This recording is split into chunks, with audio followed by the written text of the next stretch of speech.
Às quintas-feiras, a partir das 7, a Sónia convida um despertar de consciências, de informar, criticar e histórias sobre pessoas através de testemunhos reais.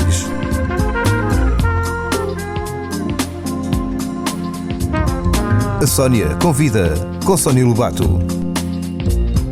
Então, bem-vindos a mais uma emissão A Sónia Convida. Hoje estamos à conversa com Ricardina Dias, técnica de EAPN, exatamente. Núcleo Distrito de Santarém, e vai ser uma conversa afetuosa. Nós vamos falar de afetos, com certeza que sim, mas eu vou deixar a apresentação à própria. Quem é Ricardina Dias? Boa tarde. Boa tarde a todos. Boa tarde, Sónia. Muito obrigada por estar aqui. É com muito gosto que venho partilhar as atividades e os eventos que fazemos na Rede Europeia Antipobreza e partilhar a minha instituição. Quem é a Ricardina? Vamos à instituição, mas Sim, quando eu pergunto quem é a Ricardina, porque as instituições, elas são feitas por pessoas. Portanto, queremos saber, o auditório quer saber quem é a Ricardina Dias, para depois irmos à conversa sobre a instituição, não é? Como é que veio parar neste mundo? E faz todo o sentido, com certeza, porque eu acho que esta área, sobretudo da ação social, tem que ser feito com muita paixão, com muito amor, e como ontem me dizia mesmo um amigo meu, temos uma mulher de causas, e eu sou uma mulher de causas. Acho que desde adolescente ou até muito antes, desejei ser assistente social, havia qualquer coisa em mim que me fazia ajudar os outros, e portanto foi a primeira escolha em termos de curso. Não hesitei, queria ser assistente social, e claro que na altura não tinha tanta consciência do que era exatamente assistente social. E se calhar nem imaginava o papel que o assistente social ia ter nos tempos que hoje vivemos, exatamente, não é? Que também ganhou uma dimensão. E um estatuto. Que mais tarde, quando terminei, estava perto de terminar, é que foi dada a licenciatura. É natural de onde? De Coimbra. Coimbra! Estive lá até terminar o curso, sim, e portanto fui uma privilegiada, estudei em casa e realmente, como estava a dizer, com o privilégio de entrar no curso que queria, que sabemos que nem sempre é assim, e portanto tenho vindo a desenvolver esta carreira com muito, como dizia há bocado, com muita paixão. E sou uma pessoa que gosto muito das pessoas. Acha que isso é determinante nesse curso? Gosto muito exatamente, acho que é essencial. Hoje alguém, por exemplo, jovens que pensam eventualmente nesta área social, que tem a vertente da assistência social, como a psicologia, a sociologia, tudo o que seja as ciências sociais e humanas, que conselho é que daria a quem perspectiva seguir essa área? Olha, eu acho que eu dou mesmo, em primeiro lugar, independentemente de ser a área das ciências sociais ou qualquer outra. Porque tenho uma filha que também teve o ano passado a decidir qual seria, o que é que ela queria ser. Porque é tão crucial, não é? Na vida de um jovem, é uma fase muito difícil. E que tem que decidir, eu acho que relativamente cedo, e portanto, o conselho que eu dou é o seguinte: eu acho que desde que se faça com muito gosto, que se goste daquilo que se faz, é essencial gostar e que seja muito bom, é preciso ser muito bom naquilo que se faz. É verdade que hoje temos um contexto de desemprego, mas eu acho que quem é realmente bom, quem está motivado, consegue ter uma carreira excelente.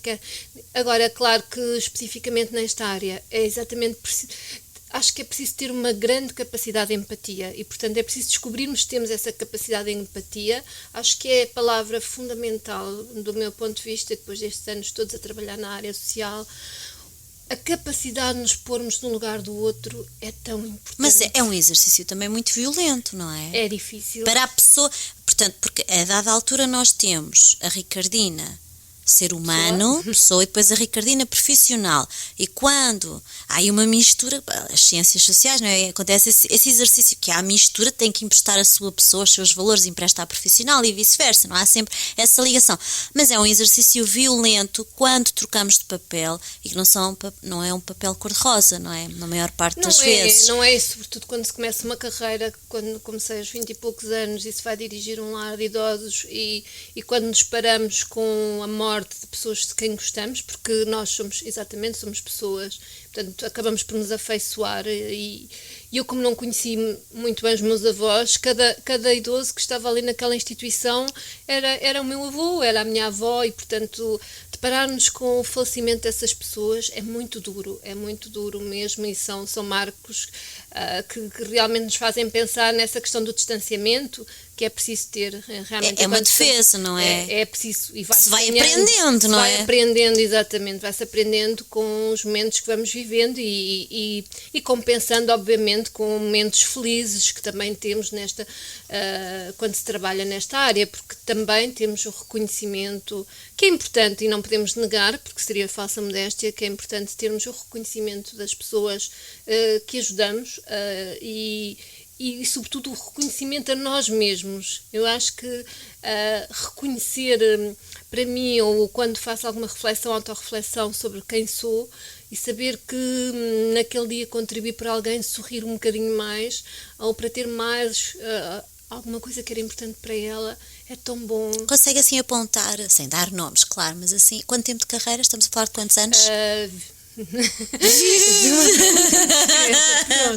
Mas tenho os mesmos anos da APN. Pronto. Ou seja, 21 anos. Muito bem. De carreira. É uma jovem, uma sim, carreira jovem, 21 anos. Então, se o Não, eu sinto muito jovem. Muito jovem. E com muita capacidade de me desafiar a mim o espírito é que enfrentar conta. desafios. Então, nestes anos, consegue assim apontar uma situação que a tenha deixado satisfeita e de pensar assim: bom, isto é uma inspiração, eu estou no caminho certo, apesar de muita coisa má que às vezes não resulta, vale a pena. Um fogo, aquele oxigênio que às vezes precisamos que venha à nossa vida para nos dar força para continuarmos naquele passo que é de gigante, não é? E às vezes que é tão demorado. Consegue assim recordar?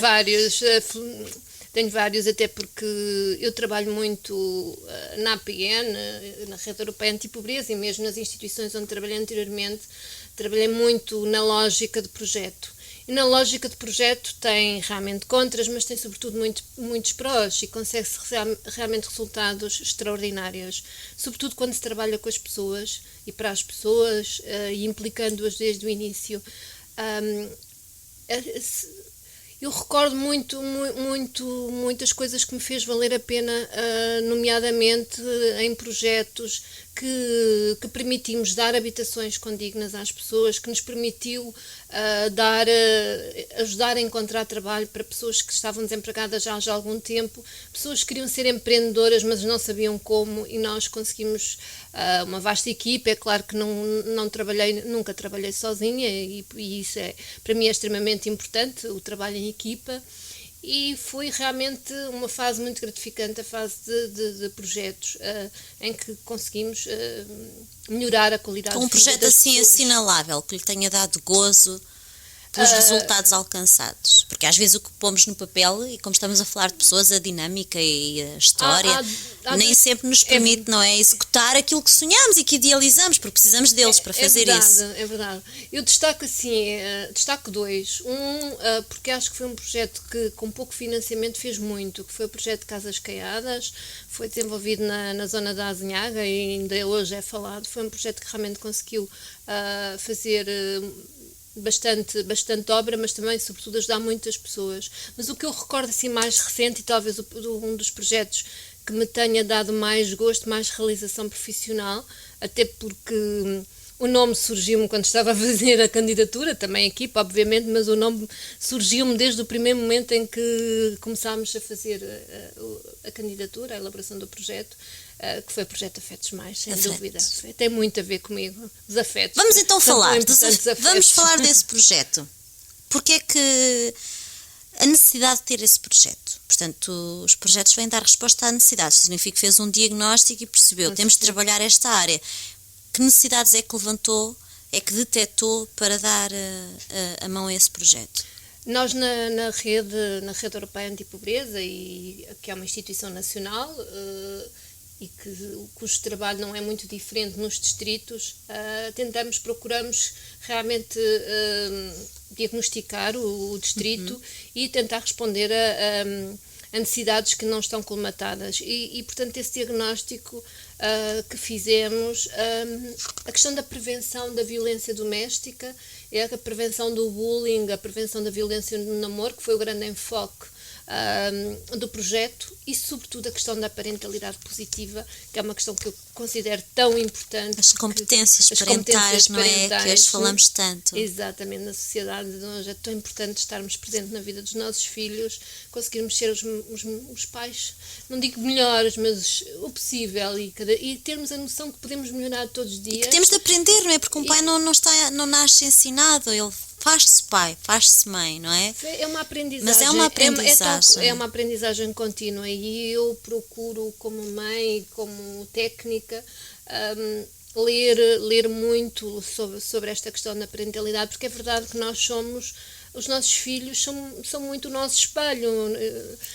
Replicam, obviamente, desde pequenos, sobretudo os pais têm muita influência, obviamente, nos filhos, e acabam por replicar os nossos gestos, as nossas atitudes, e daí que seja tão importante na sociedade atual, se queremos um mundo melhor, que os nossos filhos repliquem a nossa parentalidade positiva. Daí que haja uma responsabilidade da nossa parte de estarmos munidos das tais competências parentais, porque depois aquilo que passamos aos nossos filhos é determinante, porque também vai moldar o ser humano da amanhã, que é um potencial pai, uma potencial mãe, e que vai também ela transmitir, não é?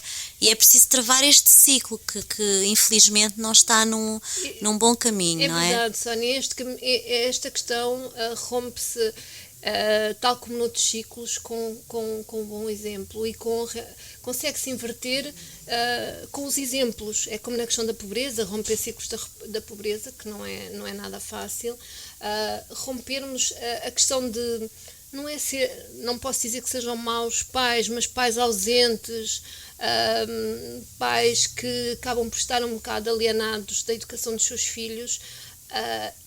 É preciso romper realmente este ciclo, e rompe-se com estes grupos como nós temos, o Família Mais, com a educação que podemos dar. Então, como é que se operacionalizou este projeto? Como é que ele foi executado? Está sendo? Como é que funciona? Portanto, o projeto foi ainda no anterior quadro comunitário, no POPH, Programa para o Potencial Humano, em que fizemos uma candidatura à linha 7.7 de igualdade de género, nas áreas que já referi anteriormente, e que teve, sobretudo, 3 atividades que eu destaco assim como fortes mesmo, exemplares talvez, que foi workshops para a parentalidade positiva, em que tivemos connosco 30 formandos. Inclusive foi muito interessante porque conseguimos ter alguns casais, porque eu acho que é extremamente importante na educação que ambos os progenitores estejam de acordo, porque essa também é uma das questões que muitas vezes acontece e que não é tão feliz, quando o pai diz uma coisa e a mãe diz outra. E portanto nós sabemos como isso é. E a criança aproveita-se disso, não é? E depois as coisas correm menos bem. E portanto nós procuramos nesse projeto, e continuamos a procurar trabalhar os relacionamentos, portanto, não é? Exatamente, e que esteja o casal a ouvir as mesmas coisas. Aliás, o ideal em todas as formações é que esteja o casal. Sim, porque não é nada apetecível ela chegar a casa, olha que disseram isto e isto. Bem melhor ele ouvir, não é? E vice-versa. E vice-versa, não é só ela. E portanto nós tivemos ali um conjunto de pais que criaram laços. Foi extraordinário, porque não foi uma formação, e aí devemos muito à coordenadora do projeto, a doutora Georgette Lima, à técnica do projeto, a Leonor Ferreira, que tenho que referir aqui, e depois a 2 fantásticas formadoras, a doutora Fátima Gameiro, que ainda continua a trabalhar connosco no Família Mais, e a doutora Helena Fernandes, que foram as psicólogas que fizeram esta formação. Foi muito centrada, não foi uma formação tradicional, porque foi muito centrada na questão da partilha. Estavam ali entre pares a falar sobre questões que nos incomodam, questões que não encontramos solução, as questões na infância que são talvez menos complicadas, mas que também requer respostas, as questões na adolescência, que sim, penso que é uma fase, não é que seja complicada, mas que requer alguma reflexão, alguma leitura, a questão dos limites, será que deixo ir agora, será que marco horas, todas estas interrogações. Que depois gera uma ansiedade. Exatamente. E uma frustração, não é? Nos Exatamente. Pais, porque se proibimos, é porque proibimos, se damos liberdade, é porque damos liberdade, aquele meio termo. manter, não é? O equilíbrio. O equilíbrio, exatamente, acho que é fundamental, é o equilíbrio. E, portanto, nessa formação as pessoas aprenderam, criaram laços e depois quiseram continuar. É evidente, também estava previsto no projeto, porque para mim e para a equipa com quem trabalho, os projetos são uma mais-valia se não terminam, quando terminam financiamento, pronto. E daí que esteja aqui ainda hoje a falar no Família Mais e no projeto Afetos Mais, porque permitiu-nos dar continuidade através do orçamento do núcleo. E, portanto, estes pais, como eu dizia, criaram laços e quiseram continuar, continuaram a encontrar-se mensalmente, onde foram aprofundando questões e onde se passou a organizar conversas de pais para outros pais. E penso que isto é uma lógica muito interessante e que realmente me faz acreditar que este é o caminho certo. Falar entre pares é completamente diferente do técnico a falar para os pais. Porque a condição nestas conversas é que todos são pais ou mães. Inclusive, portanto, não há desconforto. Não há desconforto na partilha. Que é o que às vezes acontece e que vamos admitir, é natural e é aceitável, às vezes não é? temos formadoras, inclusive, é que já assistia a isto e realmente faz-nos pensar... porque provavelmente só quem passa, só quem é mãe é que sabe o que é ser mãe. Não digo que não sejam boas profissionais, mas lá está, as pessoas sentem-se numa lógica de partilha. Aquilo que falava inicialmente, usou uma palavra que ela é mágica, que é empatia. Não é? Essa empatia, ela nós nasce muito quando identificamos a natureza, não é assim, a mãe vai compreender. Não há aquele estigma de, não vale a pena, não vai conseguir compreender, porque não é mãe, não é pai. E isso também facilita o diálogo, não é? Exatamente, é exatamente a palavra certa, Sónia. É facilitador o facto de serem essas conversas e nós notamos nas sessões que fazemos que quase no primeiro momento da apresentação, as pessoas falam muito logo de si, há uma ânsia muito grande, porque são questões, efetivamente, que as preocupam e quando estão ali nas sessões é porque realmente se preocupam com os seus filhos. Mas também acha que essas sessões, portanto, o feedback que tem, há uma necessidade das pessoas serem escutadas, não há? As pessoas têm uma necessidade de falar. Nós hoje temos a facilidade de comunicação pelos meios, as redes sociais, portanto a distância deixou de ser um problema, encurtamos as distâncias, mas a verdade é que o fenómeno, o isolamento, também ele está a crescer de uma maneira que não se compadece com esta tecnologia que deveria de potenciar o encontro. As pessoas que nós encontramos têm essa necessidade, que é aquela escuta ativa. Elas às vezes têm só uma necessidade de falar, desabafar um pensamento, um problema, e acha que estes workshops também de alguma maneira minimizam essas situações? Eu considero que sim, Sónia, é tão importante. Que a questão de saúde mental, eu falei, eu desabafei. Uma coisa é nós falarmos, mandar cá para outra fora. Coisa é sentir que somos ouvidos, não é? Sentir que há ouvir com um O grande. E realmente nós temos as redes sociais, é claro que se pode escrever, é claro que se pode falar com as tecnologias, com o Skype, tudo isso podemos falar. Aliás, podemos também falar cara a cara, mas quantos de nós têm a sensação muitas vezes que não estamos cara a cara e não nos estão a ouvir e que não estamos a ser ouvidos, e é tão frustrante quando nós sentimos. Mas mergulhamos nisso, não mergulhamos? Eu não sei se mergulhámos completamente, estamos se calhar assim quase a mergulhar, ainda não quero afirmar que mergulhámos, mas que são questões para refletir e que esta questão da facilidade das redes sociais é verdade que aproxima pessoas e que encontramos os nossos amigos da faculdade, encontramos os nossos amigos de trabalho. Há uma dinâmica que nos permite em tempo real de ir acompanhando o que se faz e o que não se faz. Com certeza, e mas não pode substituir de maneira nenhuma o relacionamento, não é? O relacionar-se, que é a escuta ativa. Exatamente, e sobretudo não pode, quanto a mim, ser utilizado na esfera social, porque é extremamente incomodativo. A mim incomoda-me profundamente quando vejo casais que estão a jantar ou que estão num café ou num bar e estão ambos no telemóvel.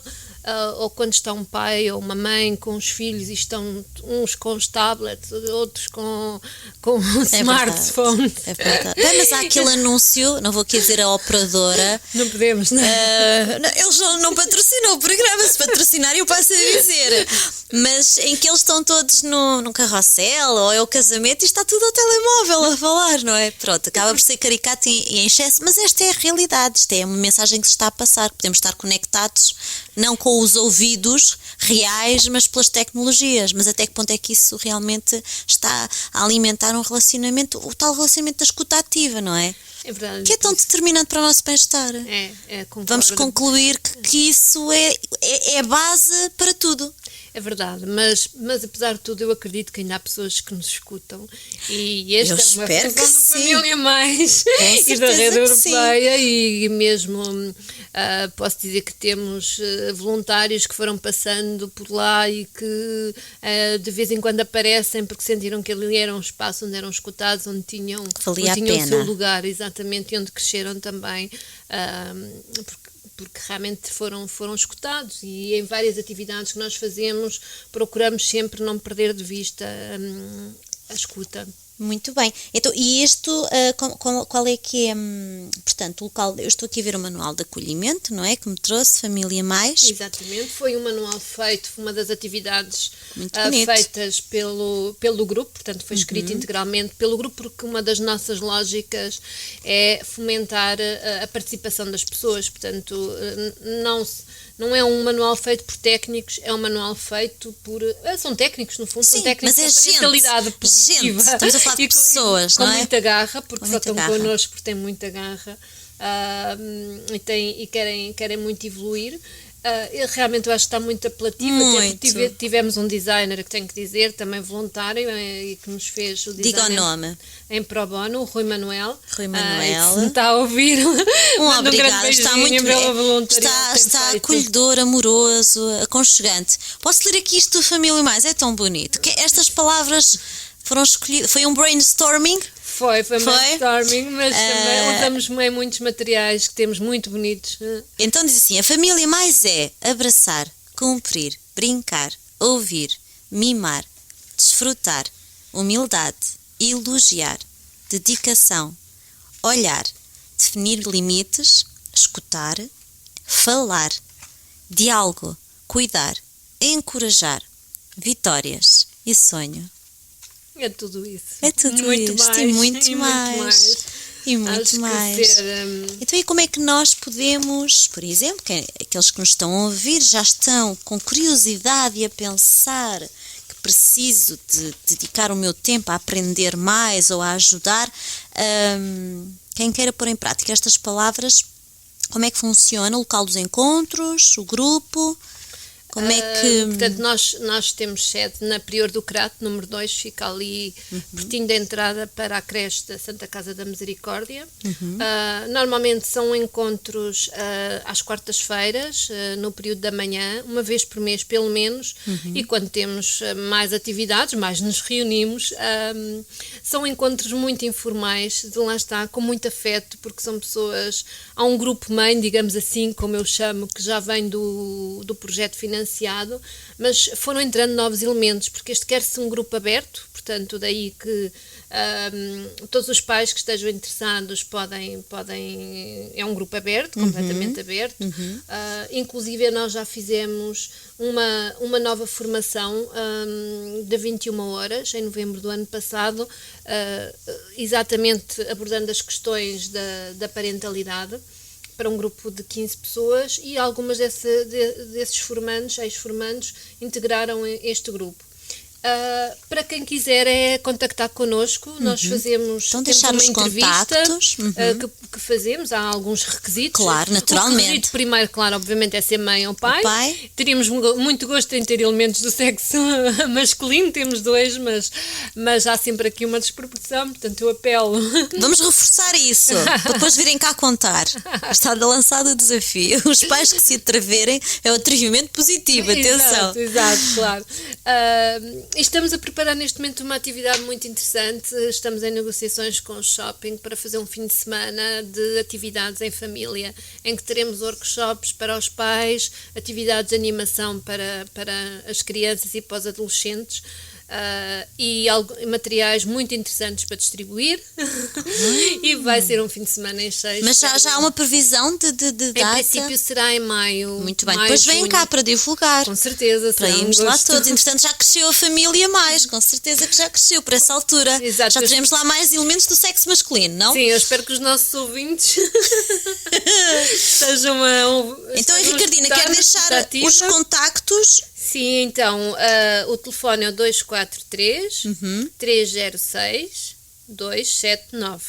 E o e-mail? 243 306 279. O e-mail é santarém@eapn.pt. Muito bem. Então, ainda falando da EAPN, vamos aqui falar do evento, que já é próximo. Muito próximo e que teremos o prazer de contar com a É verdade, Sónia lá estou Lobato eu como a moderar, como não é? moderadora. Vou moderar. Vai ser um evento muito interessante, muito oportuno. Fala-nos penso eu. deste evento, Estratégia 2020, oportunidades para o terceiro setor. Eu penso que é um evento que vai ser muito interessante, vai nos trazer aqui alguns desafios. Queremos que seja realmente nesta parceria, a APN e Segurança Social e a Câmara de Santarém. O nosso objetivo é que seja um evento com bastante debate, com bastante participação das pessoas, porque sabemos que o novo quadro comunitário, que seria 2014, não é? Estamos em 2015. Pois, estamos um bocadinho atrasados, mas pronto. Um bocadinho atrasados, mas Vamos recuperar com força. Recuperar o atraso e, portanto, trata-se de falar um pouco do que é que as instituições sem fins lucrativos e eventualmente outras podem esperar deste novo quadro comunitário nos eixos que têm a ver com a inclusão social, com a cidadania, é sobretudo o eixo 3. Vamos contar também com um elemento muito importante e que nos vai trazer notícias da Europa, o Dr. Sérgio Aires, que é o presidente da APN Europa neste momento e que realmente, mais do que nós, traz as recomendações da Comissão Europeia, que também são muito importantes. Então vai ser um privilégio. Vai ser um privilégio, sim. Já há muito tempo que o Dr. Sérgio não está num evento nosso e, portanto, eu particularmente espero partilhar este entusiasmo, porque acho que é uma pessoa com uma riqueza de conhecimentos enorme e portanto, vai ser um excelente momento. Vamos ter também o Dr. Tiago Leite, o diretor da própria Segurança Social. Isto depois de a socióloga que temos a trabalhar connosco apresentar o retrato do distrito de Santarém em números.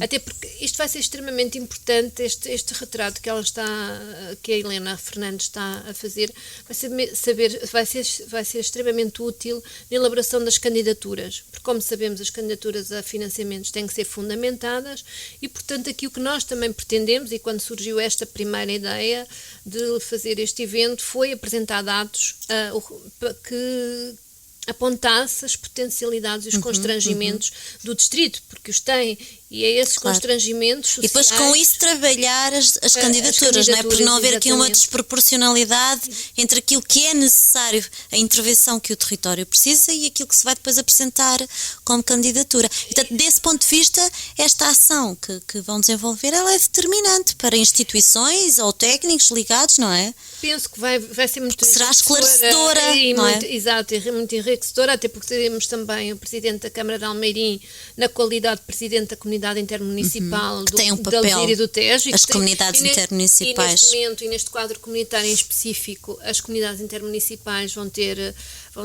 aqui um papel muito decisivo, até porque as candidaturas, em alguns casos, serão supraconselhias e interconselhias. Portanto, passarão por elas. Exatamente, e portanto também teremos o Dr. Miguel Pombeiro, que é o secretário executivo da Comunidade Intermunicipal do Médio Tejo, portanto também terá, uma vez que temos esta divisão aqui do distrito, dará alguma... Pois, Lucíria por um lado e Médio Tejo, procuraram aqui conciliar os dois mundos. Exato, até porque o distrito está dividido está mesmo dividido. portanto, nós como trabalhamos distritalmente teremos as 2 NUTs e depois temos o Dr. Fernando Castelo Branco, que é um economista, consultor e que tem uma vasta experiência em trabalho com instituições sem fins lucrativos. E a economia é determinante. E depois temos a doutora Sónia Lobato. A Sónia, vou lá estar a moderar, não é? Sim, a Maria Manuel, que é a coordenadora do núcleo Fará de Santarém, depois a leitura das conclusões. Portanto, isto é, no próximo dia 9 de Abril, Casa do Brasil, e tem começo previsto às 14. Às 14. Mas isto é um evento que é gratuito, mas, não obstante, carece de uma inscrição prévia, não é? Até pela gestão que se tem de fazer. E do espaço, porque claro. A Casa do Brasil, apesar de tudo, não é um espaço muito acolhedor e também porque foi escolhido porque pretendemos que seja realmente um debate e não seja propriamente uma conferência formal. Claro. Mas tem lugares limitados, portanto sugiro a que as pessoas interessadas, aliás já começámos a receber inscrições, já divulgámos, bem. E portanto já temos inscrições, que nos contactem por telefone ou por mail. E como é que fazem a inscrição, Ricardina? Podem fazer por mail, pelo e-mail que posso repetir, ou pelo telefone. Na divulgação está na página também está, na página de Facebook da também APN, já está. Eu depois também ponho na página da Sónia Convida, mas portanto é um evento que pode de alguma maneira também esclarecer. Há aqui uma pedagogia num evento que é de sublinhar, não é? Porque temos que também estar mais sensíveis a este. Estão sempre a dizer que é o último quadro comunitário. Cada vez que entra um quadro comunitário dizem-nos sempre é o último. Mas este quadro comunitário tem a preocupação realmente, aponta de forma acentuada para a inclusão social, a recuperação das pessoas, e recuperação no sentido mesmo extremo da palavra, não é? É aqui uma recomendação estratégica e da própria Comissão Europeia. Que se trata destas questões da inclusão social, da questão da empregabilidade. E da competitividade, são questões fundamentais. A questão da empregabilidade dos jovens, dos desempregados de longa duração. De longa duração, que também é um fenómeno lamentável, porque não são pessoas que estão para o mercado de trabalho, elas estão velhas. E elas não são pessoas, não estão velhas, não é? Vivemos num paradoxo que de facto elas têm a experiência de vida, têm a experiência profissional, mas depois não há um mercado de trabalho para absorver estas pessoas. E penso que essa é uma das grandes preocupações, porque eu penso que os jovens têm uma vida pela frente, não é? E acho que lutando, e penso que vem aí. Eu acredito que este quadro comunitário traz algumas oportunidades e que apesar deste contexto em que vivemos, eu quero acreditar que ele vai melhorar, quero acreditar que sim. É evidente que para quem é menos jovem as coisas ficam um bocadinho mais difíceis, até porque nós em Portugal não temos muita cultura da experiência, como contrariamente a alguns países da Europa. Há em algumas empresas uma ou outra. Sim, mas na verdade não é uma regra. Não é uma regra. Não é um critério que se pudesse realçar, não é? Pelo contrário, acaba por ser um marco negativo. E depois estamos a falar de pessoas que toda uma vida de trabalho, não é? Há todo o aspecto, tal lado psicológico de inutilidade com outras questões, porque deixam de poder ter aquela independência e de garantir também, por um lado, a sobrevivência e ajudar os filhos, depois ao contrário, e tudo isso envolve também a dignidade da pessoa e que afeta, voltamos à saúde mental. É verdade. E as competências parentais ficam postas em causa. Aliás, perdão, recentemente um estudo da Eurostat nos diz que Portugal é um dos países que neste momento se encontra menos feliz, a par da Bulgária e mais um outro país que agora não me recordo. Isto faz-nos efetivamente pensar, não é? É evidente que o contexto não é realmente bom e sabemos que o consumo dos antidepressivos aumentaram e que há realmente pessoas que não podem estar bem, obviamente, porque querem trabalhar e não conseguem e lutam. Mas eu penso que, apesar de tudo, há aqui uma luz que, até porque veio alguns apoios para a questão do empreendedorismo. Eu não digo que todas as pessoas têm que criar o seu próprio posto de trabalho, claro que não é isso que eu defendo, mas pode ser visto como uma oportunidade e como uma alternativa. Penso que também temos, apesar de tudo, aqui algum mercado e acho que podemos ser mais inovadores. Esta também é uma aposta deste quadro, aliás, é também uma palavra que está muito em voga, a inovação social, e é verdade que nós precisamos de ser mais inovadores também nos negócios que fazemos, porque há muitos restaurantes, há muitos cabeleireiros. Eu acho que podemos ter um bocadinho mais de imaginação e fazer, procurar até ver as tendências de mercado. Há experiências tão interessantes na Europa, quando se viaja vê-se experiências até em termos de cooperativas que aqui não se vê. Acho que há um receio das pessoas em se associarem. Até mesmo este conceito, que eu acho que é tão interessante, as redes colaborativas, de trabalhar em colaboração. Há alguém que tem competência para fazer algo, o outro terá capacidade e melhor competência para vender, então por que não conjugar esforços? Há um que faz... no lugar de cada um levantar algo que depois se vai sobrepor, e estamos a gastar meios, equipamentos, e que estamos a prosseguir o mesmo fim.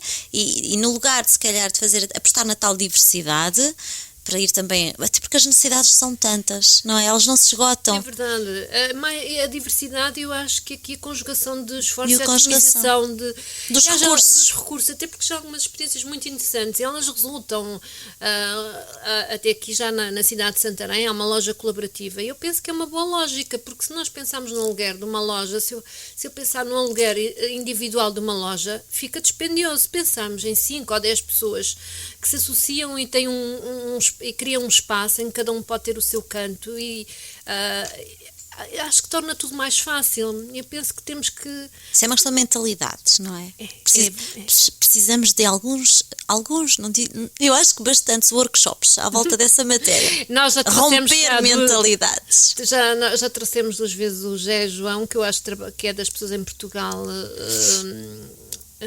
que conhece melhor este conceito das redes colaborativas, e que realmente vale a pena ouvi-lo e vale a pena acompanhá-lo. Tem o Facebook, tem o empreendimento dele é Agricabaz, é a partir do sal. Ele trabalha tem uma salina, faz desde o sal com alecrim, o queijo com azeite e... Muito bem, então, mas agora vamos, mais alguma coisa queira acrescentar deste grupo, deste núcleo distrital de Santarém? Portanto, à partida vão envolver-se naturalmente com uma candidatura, não é? Para projetos. Sim, gostava de dizer, sim, estamos neste momento já a trabalhar. Temos um conjunto de parceiros com quem nos dá muito gosto de trabalhar. Lá está a parceria, não é? Sim, exatamente, desde o Instituto da Juventude, a GNR, a PSP, a APAV, a Comissão de Proteção de Menores de Santarém, a própria Câmara, a Segurança Social, o querido Ribatejo, espero não me esquecer de ninguém, o Liceu Sá da Bandeira.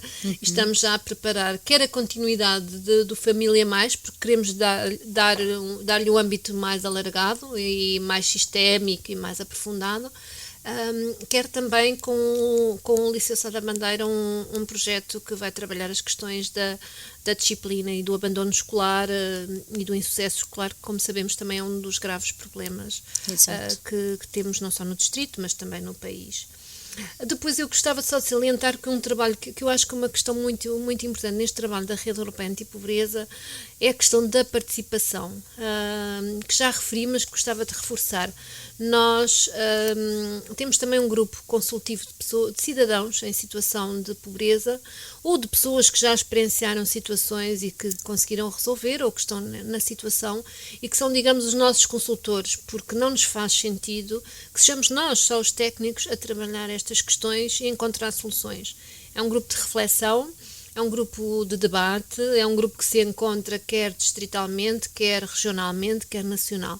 E, portanto, aqui também faço o apelo, porque tenho tido alguma dificuldade, porque sei que também é difícil as pessoas se exporem, mas para nós é importante ouvir as pessoas que estão a experienciar na primeira... Porque a resposta também possa ser adequada, não é?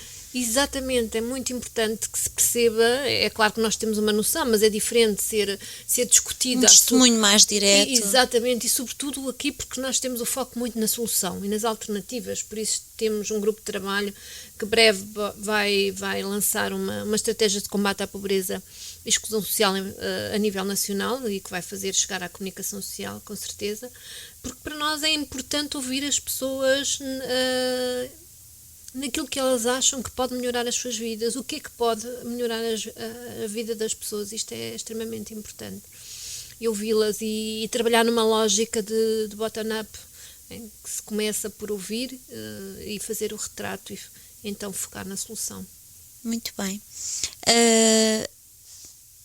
Portanto, olhando para este trabalho, para este projeto, e dizia no início que aposta e acredita na empatia, mas também já disse aí pelo meio da conversa que tem esperança, apesar desta crise, até porque há quem diga que não é esta crise financeira que é culpada de comportamentos que estamos eventualmente a assistir, não é? Acha que há ou não uma ligação entre a crise financeira, o desemprego que temos e os comportamentos menos saudáveis? Falou da depressão, de facto Portugal, eu vou usar a expressão mergulhou, porque os últimos dados apontam como o país da União Europeia que mais antidepressivos consome, portanto a depressão é uma doença e está a afetar os portugueses. Há uma relação entre a crise ou isto foi uma maneira que deixou à vista comportamentos que já não eram saudáveis, que já havia de facto perturbação, as pessoas viviam numa lógica do consumo de bem-estar aparente e portanto enquanto eu estou bem as coisas vão andando e agora as coisas deixam de estar menos bem porque o português acaba por ser egoísta, se não lhe tocar a ele deixa-se estar na sua vidinha, não é? Mas quando as coisas começam a chegar a si, aos seus, começa a haver então uma reação. Eu acho que estas coisas não se explicam só com o fator, não é? Há um conjunto de fatores. É verdade que nós também somos um povo do fado, não é? Não, eu gosto de fado, mas aqui no fado é o destino. É o destino. Tinha que me acontecer, pronto. Só me acontece a mim. É só a mim. E é verdade que nós o que assistimos é que qualquer um de nós tem ao nosso lado pessoas que viviam bastante bem e que de repente perderam os empregos, os trabalhos e que até em alguns casos perderam as casas, perdem a dignidade e quase, e se nós pensarmos quase nós, se fecharmos os olhos e pensarmos, ou nem precisamos fechar os olhos, conseguimos encontrar várias pessoas à nossa volta que realmente a quem isto aconteceu. E é verdade que isto é desgastante, é verdade que isto nos desgasta, é verdade que ouvir as notícias nos desgasta, até porque há uma tendência também para as notícias serem sempre tão más, as coisas boas que acontecem, nós temos tanta coisa boa, temos um país lindo, temos um país que não tem muita riqueza,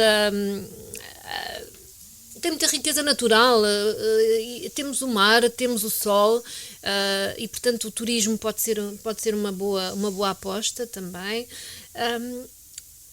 mas realmente eu acho que há aqui um conjunto de fatores, realmente ver as pessoas à nossa volta com vidas que se desmoronam custa um bocadinho, e depois nós próprios, provavelmente cada um de nós não vive tão bem, não tem tanta qualidade de vida como teria há 2 ou 3 ou 4 anos atrás, e isso é difícil não constatar, não é?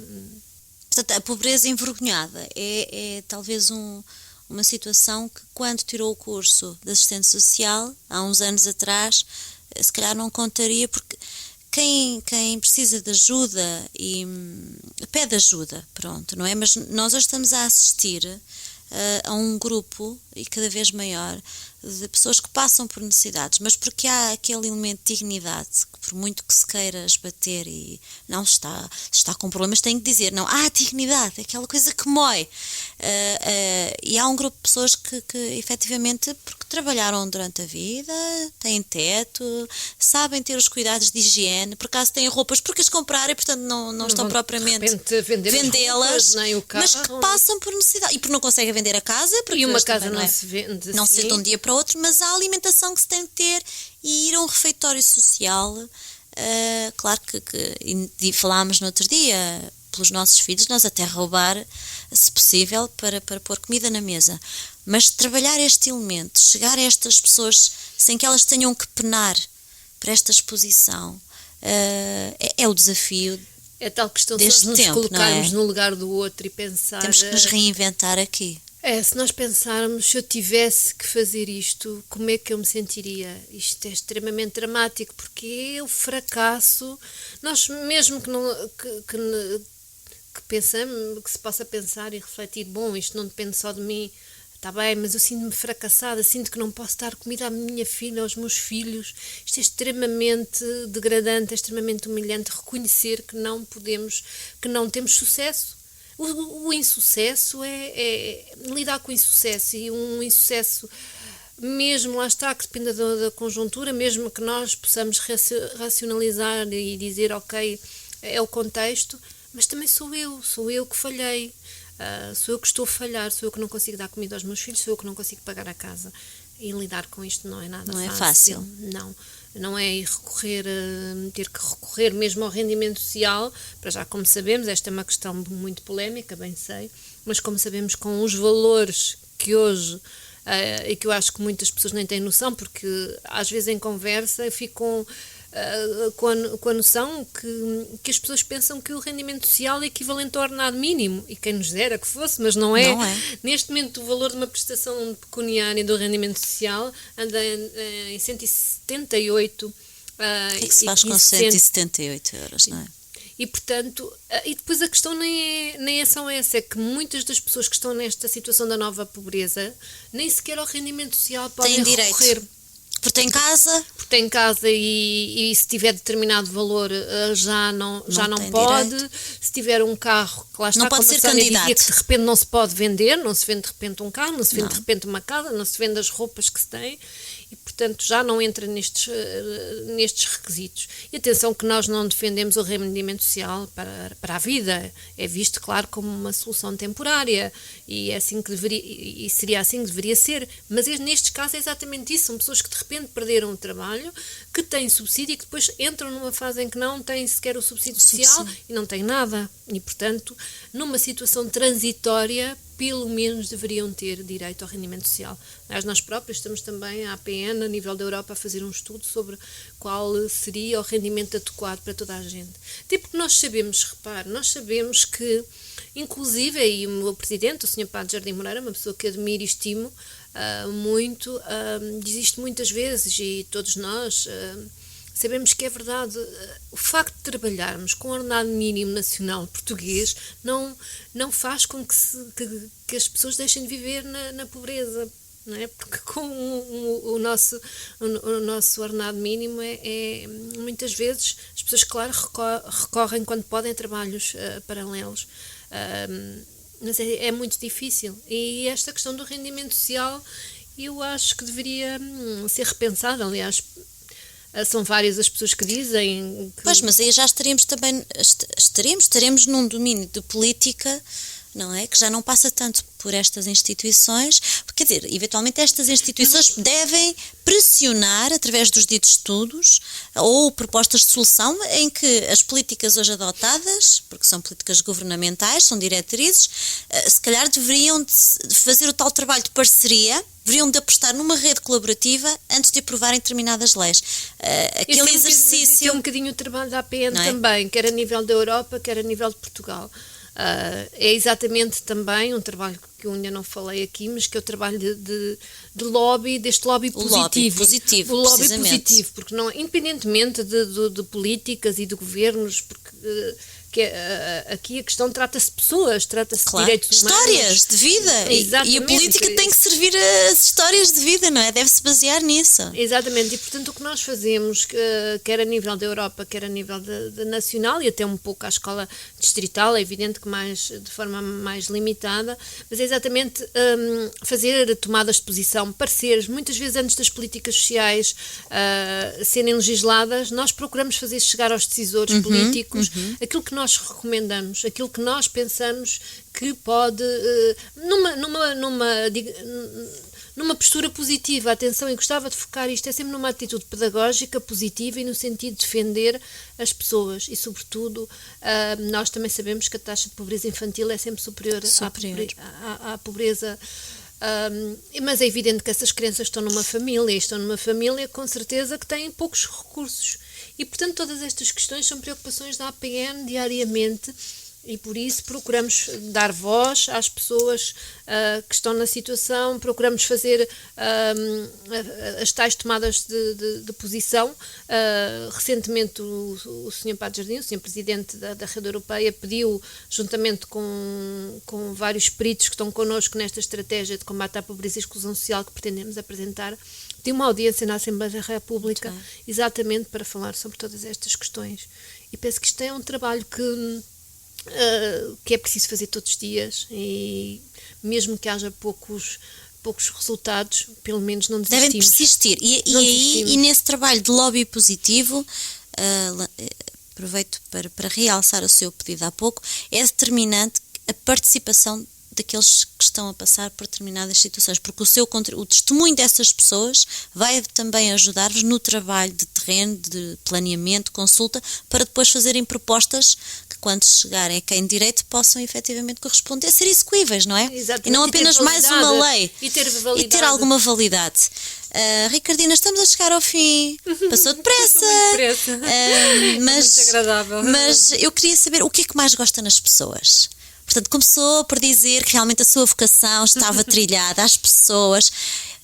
Não, eu vou reformular. Do que é que ainda gosta tanto nas pessoas? Aquela paixão que ele levou para tirar um curso que mexe diariamente com as pessoas, o que é que ainda a apaixona nas pessoas? Eu acho que as pessoas podem nos dar muito. Acho que os abraços que nos dão quando estamos menos bem, as pessoas que nós encontramos que nos ouvem, as pessoas que sabem que estamos a passar um período menos fácil, mas que nos ligam e dizem: vem daí, vamos sair. As pessoas que têm alegria, apesar de tudo têm alegria e se focam na solução e não no problema. É evidente que todos nós temos problemas, mas o foco na solução eu sei que às vezes é difícil, eu compreendo que sim, mas o foco na solução é extremamente importante. E trocar soluções é muito bom, podemos partilhar. E lá está o que também já falámos, o pôr em voz alta os nossos problemas é muito importante. E temos pessoas que nos ouvem, que nós sentimos que temos ali uma pessoa que nos está a ouvir. Ainda hoje almocei com uma das pessoas que considero uma das minhas melhores amigas, e senti que eu estava a falar e que ela me estava a ouvir plenamente. Isto é tão... É confortante. É muito reconfortante. É humanizar o relacionamento, não é? É verdade. Humanizar, é preciso isso. E depois há pessoas realmente que conseguem ter uma capacidade de afetividade enorme e isso eu acho que isso é fundamental e é ótimo. E há pessoas que dizem que preferem os animais que em vez das pessoas. Não, eu continuo a apostar.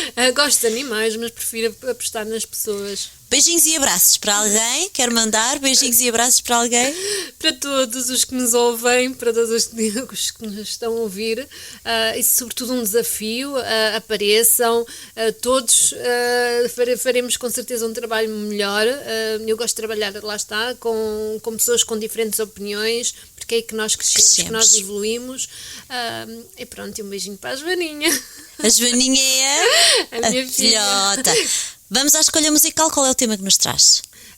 Então eu escolhi um tema que eu gosto muito, gosto em particular pela sonoridade, acho que é muito portuguesa, muito nossa, que é da Sara Tavares, Ponto de Luz. É linda, uma escolha muito boa. Ponto de Luz. É muito portuguesa, acho que aqui o Ponto de Luz também, porque nós temos que ver uma luz, não é? Temos que ver uma luz ao fundo do túnel e eu quero que tu... É afetuosa, é uma multi muito afetuosa. Muito, como eu. E o que dizem os olhos da Ricardina? Que têm muito afeto para dar e para receber. Eu gosto muito de dar e receber. Acho que é muito importante. E terminamos assim, com este dar e receber e, claro, ao som da nossa Sara Tavares. Obrigada. Muito obrigada. Beijinhos. Escutando no vento tua voz secreta que me sopra por dentro. Deixa-me ser só ser. No teu colo eu me entrego para que me nutras e me envolvas. Deixa-me ser só ser um ponto de luz que me seduz, aceso na alma.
noite na